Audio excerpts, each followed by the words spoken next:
France was defeated and the imperial administration overthrown, leaving a power vacuum. The Marxists seized their opportunity.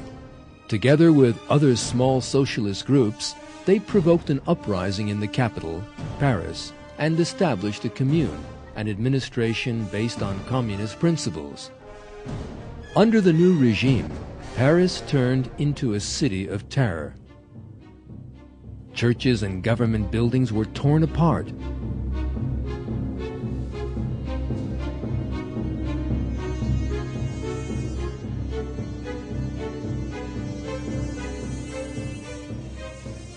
Men of religion were shot by the communards.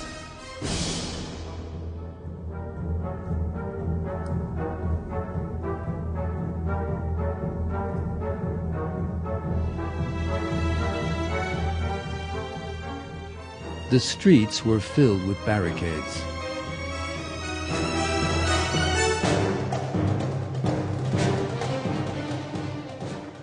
The Commune was finally suppressed by government troops that entered Paris after lengthy fighting. The first experiment in communism had left 18,000 dead behind it.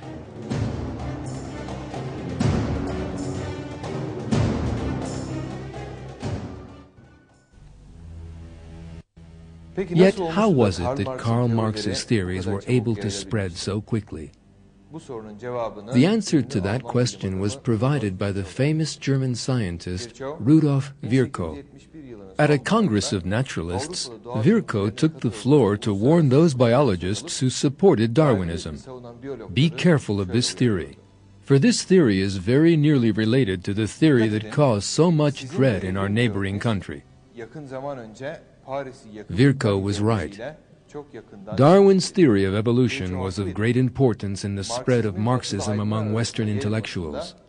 The theory portrayed human beings as a species of animal, claimed that they would develop by means of conflict, and most important of all, denied the idea of creation.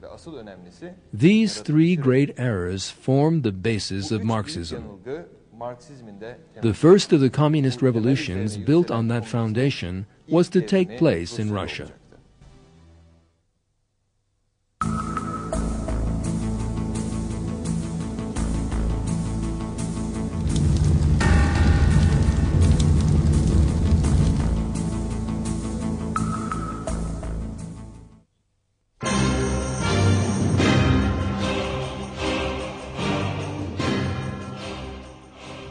At the beginning of the 20th century, Russia was ruled by the Tsarist regime. However, revolutionary communist ideas were beginning to spread among an increasing number of workers. Part of the military apparatus had also come under the ideology's influence.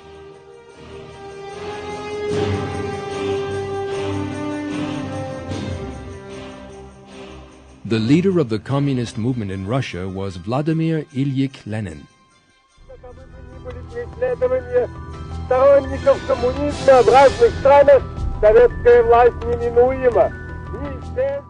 The communist movement led by Lenin was known as the Bolsheviks. These believed that bloody revolution would be necessary for them to seize power.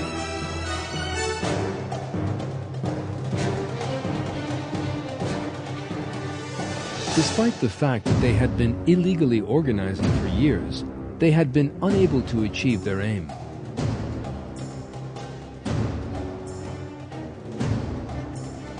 The opportunity they were looking for came in 1914 with the outbreak of the First World War.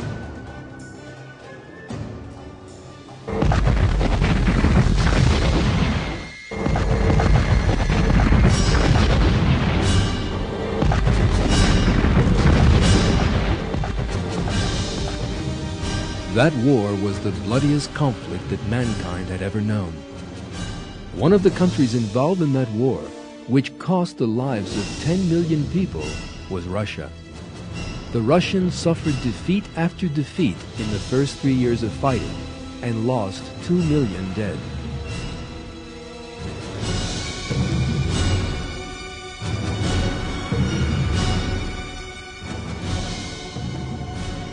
The suffering inflicted by the war dragged Russia towards revolution.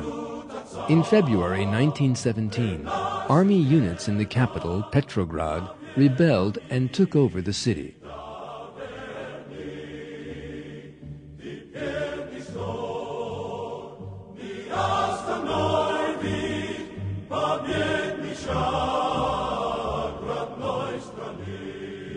Tsar Nicholas II, who was at the front encouraging his troops, set out for the city. His train was stopped by revolutionary troops, however, and the Tsar was arrested. All symbols of the Tsarist regime were destroyed by revolutionary soldiers.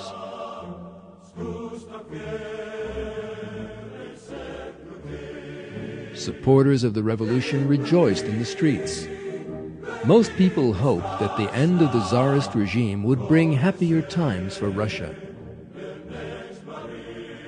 But they were wrong.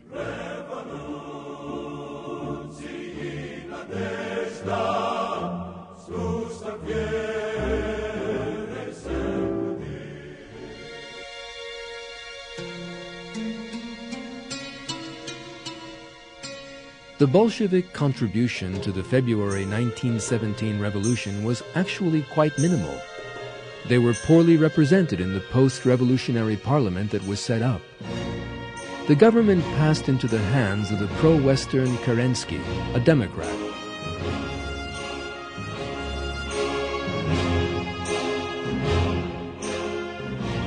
Lenin, then in exile, ordered his men to give the new government absolutely no support.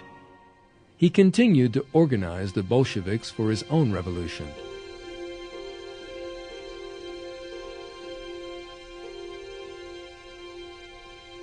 And in October 1917, he struck. Lenin's armed militants attacked the Winter Palace, the center of government. They killed those guards who resisted and carried out one of the easiest coups in history.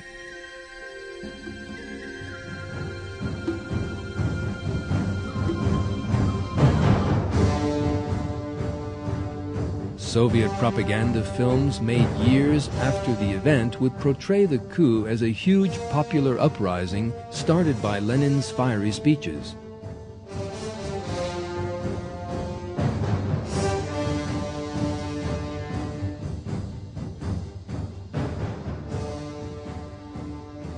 The fact was, though, that the number of people who attacked the palace was less than 100, and only 5 people died.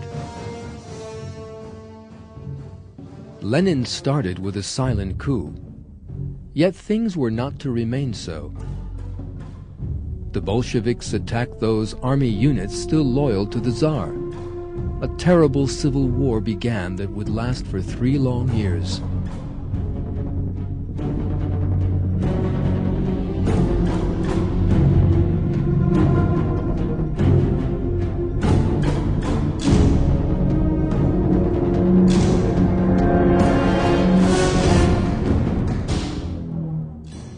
The Bolsheviks established the Red Army to prosecute that war. Lenin's right-hand man, Leon Trotsky, was placed at its head.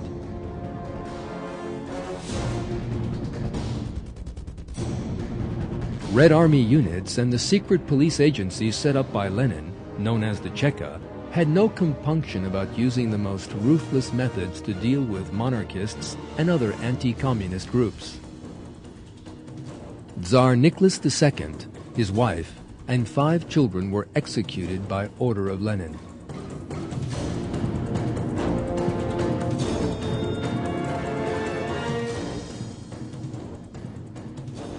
Those